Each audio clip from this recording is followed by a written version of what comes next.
As part of my series of short videos on the Dutch alphabet, today we are covering the letters of G, H, and I. G, H, and I. So without further ado, let's get started. To kick things off, we begin with the letter G, or G. And when I think of the letter G, the first thing that comes to mind is Gouda kaas, Gouda cheese from the great city of Gouda. Well worth a visit. And a couple of other place names that come to mind for me, beginning with the letter G, are Giethoorn, which is really a village here in the Netherlands, and something accessible by water, and many houses there with the thatched roofs, and it's just such a charming destination. So I recommend that, Giethoorn. Pooh! I'm having a little trouble with those G sounds. They're not the easiest sound for an English speaker to pronounce. But you got to practice because there are a lot of words with the letter G. It is a geweldige sound.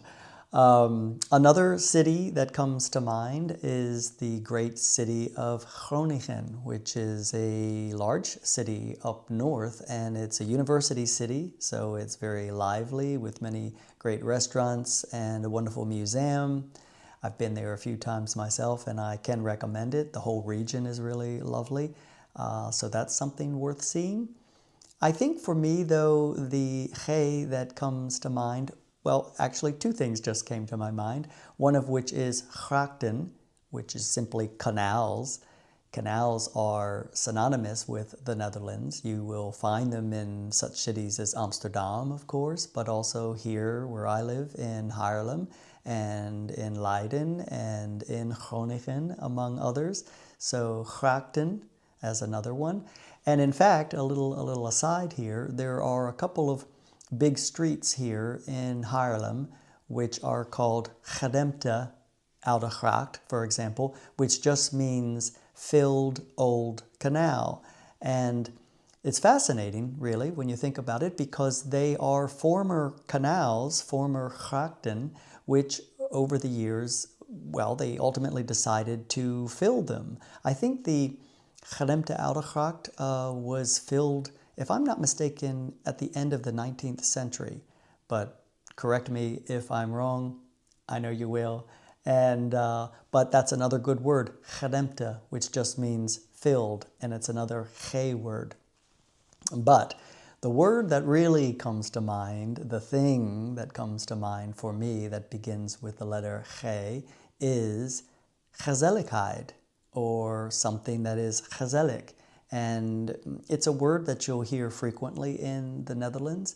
It's a word which is difficult to translate into English.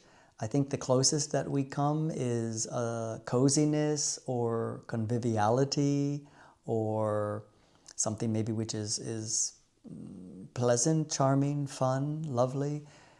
It really implies a kind of togetherness, time spent together in a pleasant way.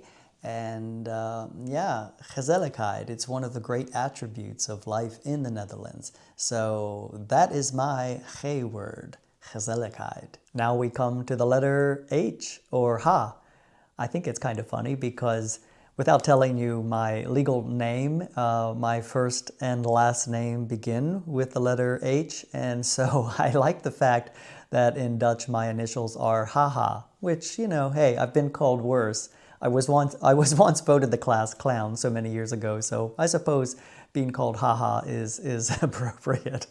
But in terms of my favorite H letter items, you might think of Heineken, but you know, I like beer, but Heineken is not my preferred brand. No offense, guys, but there are other brands of beer that I prefer, and they are Dutch, but I just like them better than Heineken. And another H might be Hofjes. Here in Haarlem, there are many famous Hofjes, which are just almshouses, houses for the poor or mentally challenged, and they still exist. Many of them have been, or some of them have been converted to private residences, but they date from way, way back. a few hundred years, and several hundred years in fact, and are always something to see here in Haarlem, and also Leiden, and I can imagine other cities. So back to the letter H. For me, I guess I would have to say that my favorite H, without a doubt, is Haarlem.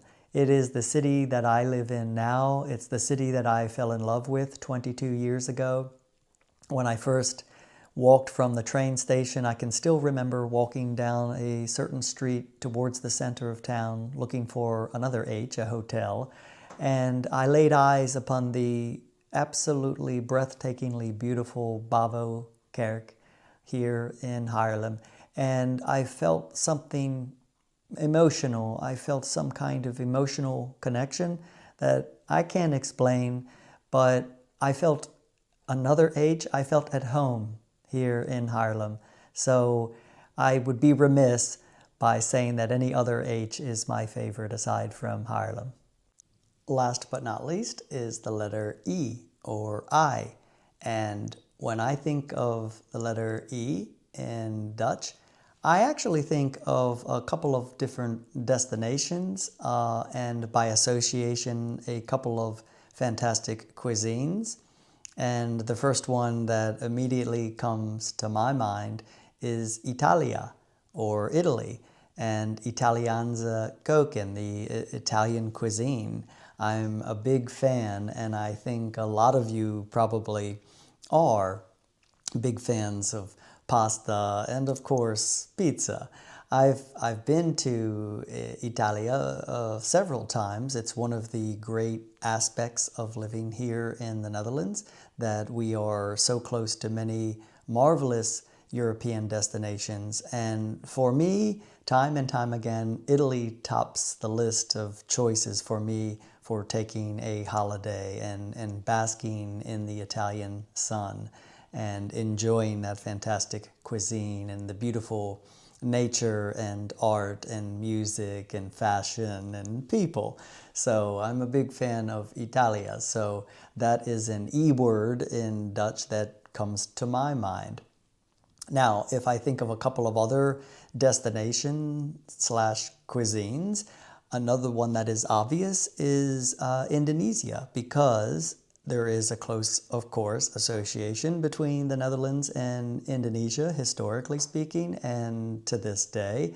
And as a result, Indonesian cuisine is readily available here in the Netherlands. So Indonesia's koken, the Indonesian cuisine, is something that is well worth celebrating and indulging in if you're ever in this neck of the woods. A third destination and cuisine that I would recommend and that I'm a big fan of, that is also something that begins with the letter E, and that's the Indiaza koken, the Indian cuisine from, of course, India. So that is ever popular here in my household. My husband and I order, I would say, on average once a week from a marvelous long-standing Indian restaurant here in Haarlem, and that is called Taste of India. A shout out to Taste of India because it is really delicious, and we often order I don't know, one of the biryani or chicken tandoori or tikka masala. There's so many marvelous dishes from that particular cuisine. So although these three E's are not specific to the Netherlands, they're not exactly Dutch things, they are three of my favorite things that are readily available here in the Netherlands. And in terms of destinations, all three well worth a visit, and in particular I would say Italia for me because of its proximity. Within a couple of hours and a relatively inexpensive flight, you can be in the heart of that wonderful country. So those are my three E's, and I leave them with you, and I hope you will give me your own favorite E's, along with your favorite H's and your favorite G's. So there you have it. Those are the three letters of G, H, and E. in the Netherlands and a few of my favorite things associated with those letters. I hope you enjoyed this little video, and I hope you'll stay tuned for the rest of the alphabet. And I want to thank you all for continuing to watch my videos, and I really appreciate all of your comments. I look forward to speaking with you again soon. Tot ziens!